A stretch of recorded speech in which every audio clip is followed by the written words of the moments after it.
Good morning student. आज हम अपना तीसरा अध्याय शुरू करने जा रहे हैं जिसका नाम है चांदनी जीती। इस पाठ के अंतर्गत एक बकरी के बारे में बताया गया है जो हमेशा बकरी क्या इंसान क्या जानवर भी अपनी स्वतंत्रता को बहुत प्यार करता है। हर कोई स्वतंत्र होकर आज़ाद होकर जीना चाहता है। उसी प्रकार से इसके अंदर ये बकरी है चांदनी जो स्वतंत्र रूप में जीना चाहती है।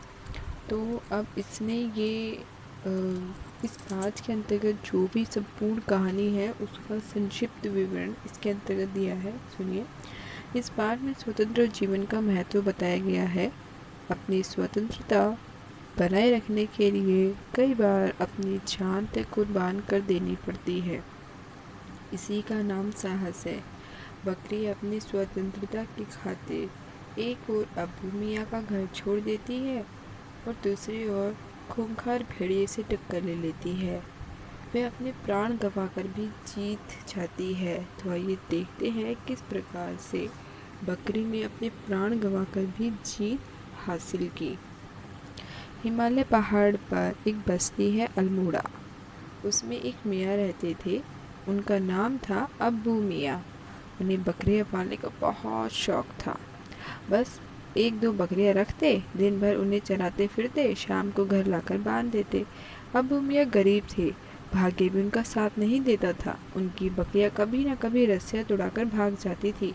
पहाड़ पर एक भेड़िया रहता था। वह बकरियों को खा जाता था।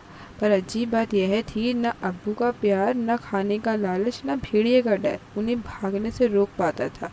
शायद इन जानवरों को स्वतंत्रता बहुत अधिक प्यारी थी। जब भी कोई बकरी भाग जाती, अब्बू खां बेचारे सिर पकड़कर बैठ जाते। हर बार यह निश्चय करते कि अब से बकरी नहीं पालूंगा। मगर अकेलापन बुरी चीज है। थोड़े दिनों तक तो वे बिना बकरी के रह लेते, फिर कहीं से एक बकरी खरीद ही लाते। इस बार वह जो बकरी खरीद कर लाए थे वह बहुत सुंदर थी। उसके बाल सफ़ेद थे, काले काले सींग भी बहुत खूबसूरत थे। सीधी इतनी कि चाहे तो कोई बच्चा भी दूल्हे अर्थात दूध निकाल ले उसका। अब्बू खां इस बकरी को बहुत चाहते थे। इसका नाम उन्होंने चांदनी रखा था। वे दिन भर उससे बातें करते रहते थे। चांदनी के लिए उन्होंने एक नया इंतज़ाम किया था। घर के बाहर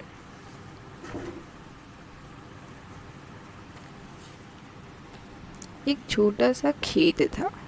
उसके चारों ओर उन्होंने कांटे जमाकर बाड़ बंधवाई। देखो इस चित्र के अंतर्गत ये झोपड़ी, ये उन्होंने कांटों का बाड़ बना दिया।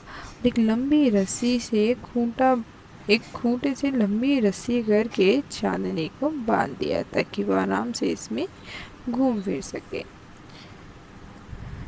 इसके बीच में वे चांदनी को बांध कर रखते थे।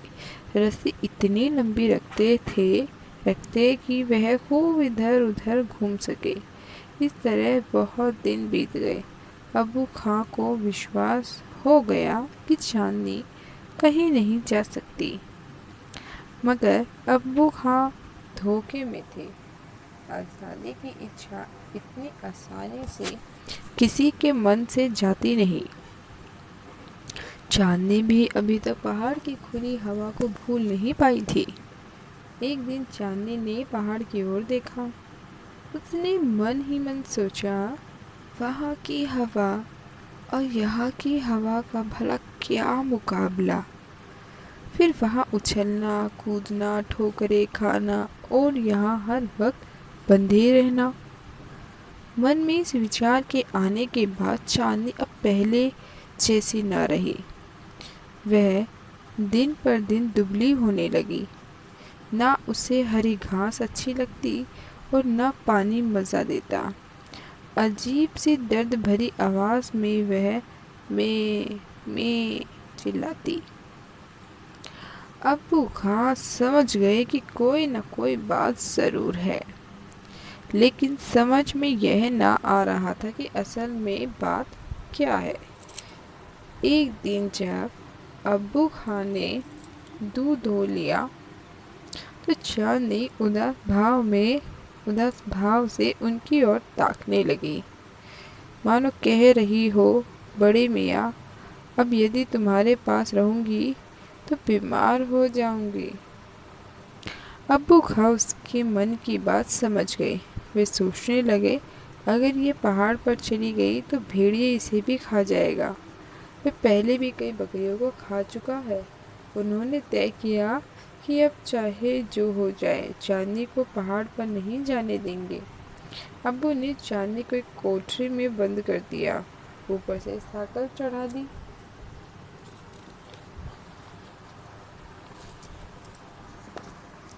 मगर झुंझुलाहट में खिड़की बंद करना भूल गए। इधर उन्होंने कुंडी चढ़ाई, उधर चांदनी उचककर खिड़की से बाहर। चांदनी पहाड़ पर पहुंची तो उसकी खुशी का ठिकाना न रहा। चांदनी के आने से पहाड़ पर भी रौनक आ गई थी। वहाँ वह कुछ उछली कूदी। दोपहर ढले उसे पहाड़ी बकरियों का एक झुंड दिखाई दिया। थोड़ी देर तक वह उनके साथ रही। दोपहर बाद जब बकरियों का झुंड जाने लगा तब वह उनके साथ नहीं गई। उसे आज़ादी इतनी प्यारी थी कि वह किसी के बंधन में बंधना नहीं चाहती थी। शाम का वक्त हुआ, ठंडी हवा चलने लगी, सारा पहाड़ लाल हो गया। चांदनी पहाड़ से अब्बू खां के घर की ओर देख रही थी। रात का अंधेरा गहरा हो गया। पहाड़ पर एक तरफ से आवाज आई, खूं खूं। ये आवाज सुनकर चांदनी को भेड़िए का ख्याल आया। भेड़िए की आवाज आ रही थी। चांदनी के मन में आया कि घर लौट चले, लेकिन उसे खूंटा याद हो आया, रस्सी याद आ गई, कांटों भरा घेरा याद आया। उसने सोचा, इससे तो मौत अच्छी है। पीछे से पत्तों की खड़खड़ाहट सुनाई दी। चांदनी ने मुड़कर देखा तो 2 कान दिखाई दिए, सीधे खड़े हुए, और 2 आंखें जो अंधेरे में भी चमक रही थी। भेड़िया पहुंच चुका था।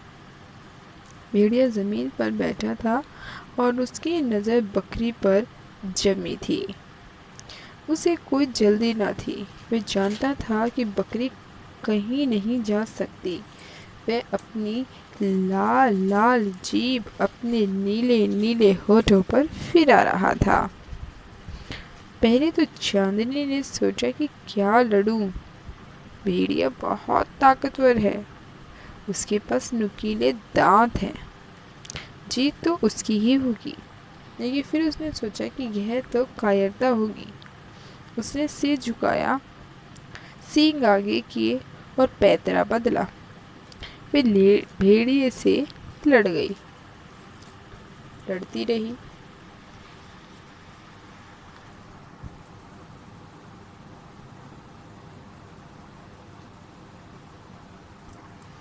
लड़ती रही।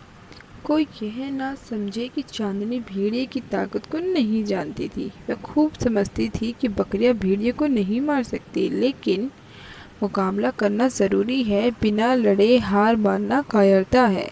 चांदनी ने भेड़िए पर एक के बाद एक हमला किया। भेड़िया भी चकरा गया, लेकिन भेड़िया भेड़िया था। सारी रात गुजर गई। धीरे धीरे चांदनी की ताकत जवाब देने लगी। फिर भी उसने दुगना जोर लगाकर भेड़िए पर हमला किया, लेकिन भेड़िए के सामने उसका कोई वश नहीं चला। वह बेदम होकर जमीन पर गिर पड़ी। पास ही पेड़ पर बैठी चिड़िया उस लड़ाई को देख रही थी। उनमें बहस हो रही थी कि जीता कौन और हारा कौन। बहुत सी चिड़ियों ने कहा भेड़िया जीता, पर एक बूढ़ी सी चिड़िया बोली चांदनी जीती। अब तुम सोचो, वास्तव में कौन जीता? क्या अपनी जान निछावर करके भी चांदनी जीती? यदि हाँ तो क्यों? तो अब इस कहानी का जो भी पूर्ण आपको उत्तर मिलता है वो ज़रूर बताइएगा कि आपको कौन लगा कि आखिर में कौन जीता। उसके बाद फिर हम इसके प्रश्न उत्तर करना शुरू करेंगे। अब बताइए, हम आज चलते हैं प्रश्न उत्तर पर। सबसे पहले शब्दार्थ देखिए इसके।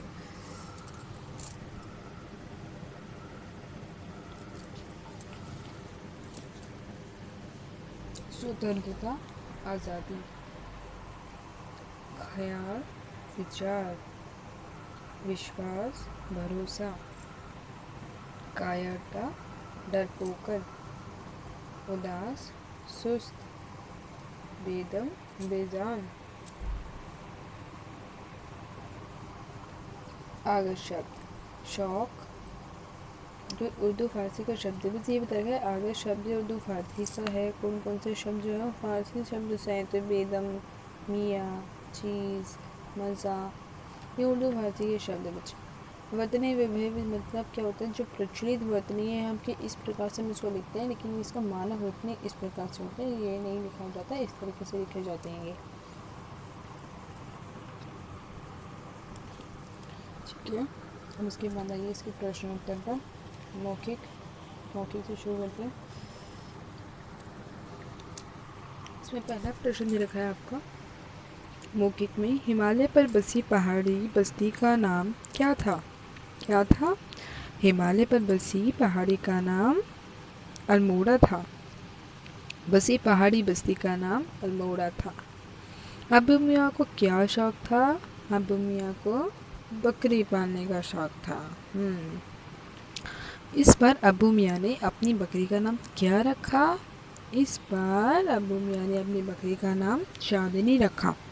वह बकरी क्यों भाग गई? वह बकरी इसलिए भाग गई क्योंकि बकरी को स्वतंत्रता अत्यधिक प्यारी थी, इसीलिए वह भाग गई। अबू मियाँ बकरियों का क्या करते थे? अबू मियाँ बकरियों को पालते थे और दूध होते थे। अच्छा, उनका दूध निकालते थे, उनको पालते पोसते थे। जब कोई बकरी भाग जाती तो अबू मियाँ की हालत कैसी हो जाती? अबू मियाँ बहुत अधिक निराश हो जाते और वह ये सोचते थे कि इस बार दोबारा बकरी नहीं पालूंगा। चांदनी की सुंदरता के बारे में बताइए। चांदनी कैसी थी? चांदनी बहुत ही अधिक सुंदर थी। उसके बाल बहुत ही लंबे लंबे और सफ़ेद थे। उसके सींग काले काले बहुत अधिक खूबसूरत थे। उसकी आँखें भी बहुत सुंदर थी। चांदनी की सुरक्षा के लिए अबू मियाँ ने क्या क्या इंतज़ाम किया? चांदनी की सुरक्षा के लिए अबू मियाँ ने उसे कोठरी के बाहर एक खूंटे से लंबी रस्सी के साथ बांध दिया और चारों तरफ बाड़ लगा दी। परंतु उसके पश्चात उन्होंने उसे कोठरी में बंद कर दिया और उसे जकड़ दिया था, उसको साकल से उसे बांध दिया था ताकि वह भाग ना जाए। चांदनी अबू मियाँ की कोठरी से कैसे भाग निकली? चांदनी अबू मियाँ के द्वारा छोड़ी गई गलती से खुली खिड़की में से उछलकर बाहर आ गई थी। पहाड़ पर पहुंचकर चांदनी को कैसा लगा? पहाड़ पर पहुंचकर चांदनी को ऐसा लग रहा था मानो उसे वह स्वतंत्रता मिल गई जिससे वह बहुत अधिक खुश है। वो किसी व्यक्ति के साथ वह किसी भी अन्य बकरी के साथ झुंड में भी नहीं चलना चाहती थी, क्योंकि वह किसी प्रकार का बंधन नहीं चाहती थी। पहाड़ पर पहुंचकर नहीं, चांदनी ने भेड़िए से किस प्रकार टक्कर ली?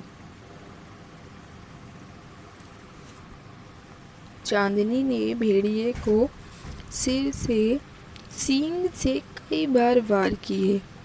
उसने तब तक हिम्मत नहीं हारी जब तक उसने स्वयं के प्राण न गंवा दिए, परंतु वह अंतिम क्षण तक भी बहुत तेजी से लड़ती रही। चांदनी का अंत क्या हुआ? चांदनी अंत में मारी गई, परंतु वह मरकर भी जीत गई थी, क्योंकि उसने अपनी जान कायरता के साथ नहीं गंवाई थी, बल्कि उसने अपनी जान लड़ते हुए एक साहसी के रूप में गंवाई थी। इसीलिए वह लड़कर मरकर भी जीत गई थी।